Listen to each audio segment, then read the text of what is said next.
오직 성령의 열매는 사랑과 희락과 화평과 오래 참음과 자비와 양선과 충성과 온유와 절제니 이 같은 것을 금지할 법이 없느니라. 갈라디아서 5장 22절로 23절 말씀입니다. 너희 아버지의 자비로우심 같이 너희도 자비로운 자가 되라. 누가복음 6장 36절 말씀입니다. 여러분, 오늘은 성령의 열매 5번째인 자비에 관해서 함께 은혜 나누도록 하겠습니다. 자비라 하면 흔히 타종교의 고유 명사다라고 생각하시는 분들이 많습니다. 자비는 자기들만의 전유물인데 왜 남의 것을 도용하느냐라고 하는 방송도 본 적이 있습니다. 그렇다면 타종교의 자비와 기독교의 자비는 어떻게 다를까요? 존 누튼은 런던에서 태어나 11살 때 지중해 무역선의 선장이었던 아버지와 함께 바다에 처음으로 나갔습니다. 뉴튼은 사역자가 되기를 바랐던 어머니의 간절한 기도를 저버리고 큰 부를 얻기 위하여 잔인하게 잃을 데 없었던 아프리카 노예 무역선 그레이하운드호의 선장이 되었습니다. 그는 노예들을 물건처럼 사고파는 행위를 통해서 돈을 벌며 도덕과 양심을 비웃고 종교를 조롱했습니다. 어느 날 밤 그레이하운드호는 엄청난 폭풍우에 직면하게 되었습니다. 그가 잠을 깨어보니 선실에 물이 가득 차 있었고 배의 옆부분이 처참하게 파손되어 있었습니다. 그는 밤새도록 펌프로 물을 퍼냈습니다. 9시간 동안 그는 선원들과 함께 배가 가라앉지 않도록 모든 수단과 방법을 다 동원했지만 가망이 없었습니다. 그는 임박한 죽음 앞에서 어렸을 적 들었던 성경 말씀을 떠올리며 이렇게 호소했습니다. 주여, 우리 모두를 불쌍히 여기시어서 모두가 살아남을 수 있는 자비를 베풀어 주시옵소서.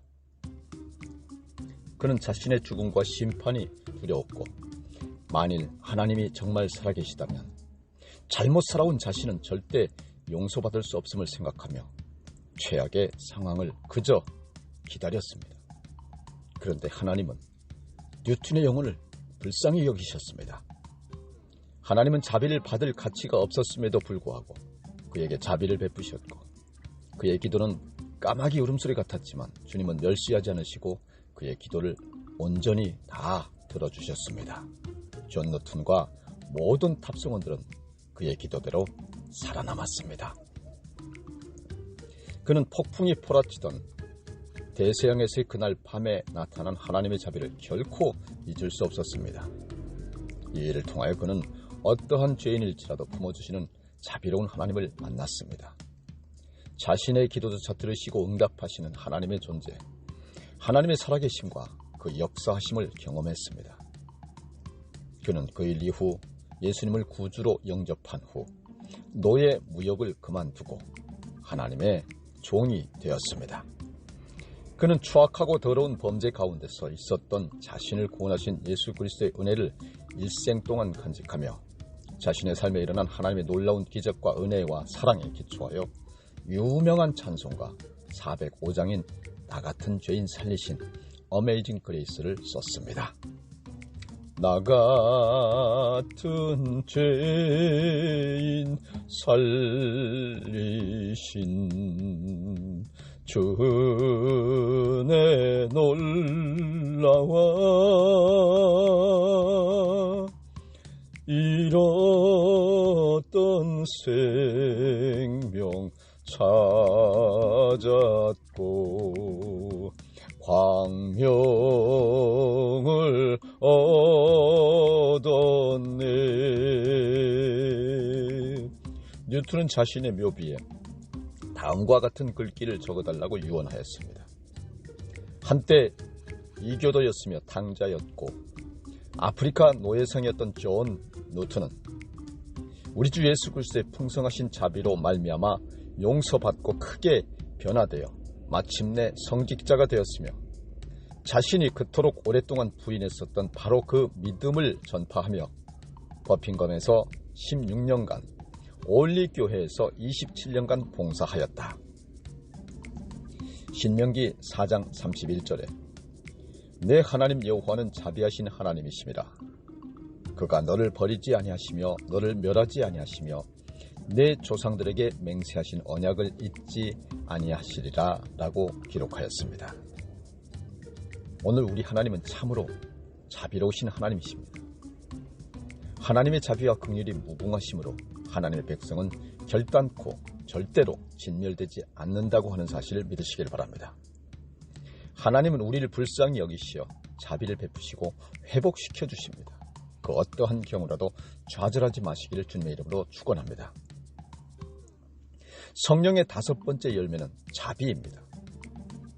자비는 국어사전에 의하면 사랑하고 불쌍히 여김, 남을 깊이 사랑하고 가볍게 여김, 이렇게 기록되어 있습니다. 자비라 하면 타종교의 고유명사다라고 생각하시는 분들이 의외로 많습니다. 타종교의 자비와 기독교의 자비는 과연 어떻게 다를까요? 타종교에서는 자비를 통해서 복을 받는다라고 말하며 자비는 사랑과 어여삐 여기는 마음, 조건 없는 베품에서 나온다라고 말합니다. 그런데 그 사랑과 어여삐 여기는 마음과 조건 없는 베품은 어디서 나올까요? 혼자 수행을 하고 돌을 닦으며 마음을 비우면 저절로 생길까요? 한번 비우면 그것이 영원히 비워진 채로 그대로 있을까요? 비워진 만큼 또 다른 탐심과 욕심이 생기지는 않을까요? 기독교의 핵심을 표현하는 2가지 단어가 있습니다. 바로 은혜와 자비입니다. 하형록 목사님은 은혜와 자비의 차이를 명확하게 구분하여 주셨습니다. 받을 수 없는 것을 받는 것이 은혜이고 받아야 할 것을 안 받는 것이 자비이다 라고 말씀하셨습니다. 예를 들면 햄버거 가게에 가서 3,000원을 내고 햄버거 세트를 받는 것은 당연한 것입니다. 3,000원을 내고 햄버거도 받고 어벤져스 피규어까지 받게 되면 그것은 은혜입니다. 무단횡단을 하다가 경찰에 적발되어 범칙금을 내는 것은 당연한 것입니다. 그런데 경찰관이 다가와서 신분증만 확인하고 그냥 간다면 경찰이 베푼 자비인 것입니다. 하나님이 베푸시는 자비는 세상적 자비를 훨씬 뛰어넘는 것입니다. 천국을 갈 만한 자격이 도저히 없는 죄인인 저와 여러분을 위해서 대신 죄값을 치르시고 죽어주셔서 구원하셨고 영생인 천국에 가도록 해주시는 것이 은혜인 것입니다. 죄값으로 벌을 받아 지옥에 가는 게 마땅한 저와 여러분을 벌하지 않으시고 지옥에 보내지 않는 것이 바로 자비입니다. 하나님은 자비의 하나님이시기에 자격 없는 자에게 긍휼을 베푸시고 죄를 지어 벌을 받아 마땅한 사람에게도 긍휼을 베푸십니다. 우리는 살다 보면 여러 종류의 사람들을 만나게 됩니다. 어떤 사람은 존경스럽고 가까이 하고 싶지만 어떤 사람은 나에게 피해만 주고 자기 이익만 챙기므로 정말 멀리하고 싶습니다. 나와 맞지 않는 이기적인 사람과 지내다가 보면 화도 나고 분노도 생기기도 합니다. 나에게 상처를 주고 피해를 주는 사람을 인자한 마음으로 받아들이고 용서하는 것은 인간적으로 불가능하지만 성령님에게 의지하면 가능해집니다. 우리는 성령의 능력으로 인간적인 본성과 분노를 누르고 예수님이 원하시는 길로 나아갈 수 있습니다. 우리가 잘 아는 다윗은 자비로운 성품을 통해 하나님 나라의 질서와 권위를 세웠던 훌륭한 인물입니다. 사울을 피해 도망다녔던 다윗은 굴에 숨어 있다가 원수 같은 사울 왕을 죽이고 왕위에 오를 수 있는 절호의 기회가 있었지만 복수 대신에 자비를 베풀었습니다. 다윗은 자신의 손으로 복수하기보다는 모든 심판을 하나님께 맡기고 사울의 권세와 권위도 하나님께로부터 나왔음을 인정하고 사울 왕의 권위를 존중했던 것입니다. 우리는 나의 입장에서 모든 현상을 파악하고 판단하고 심판합니다. 하지만 이것은 자신이 하나님 노릇을 하는 것입니다.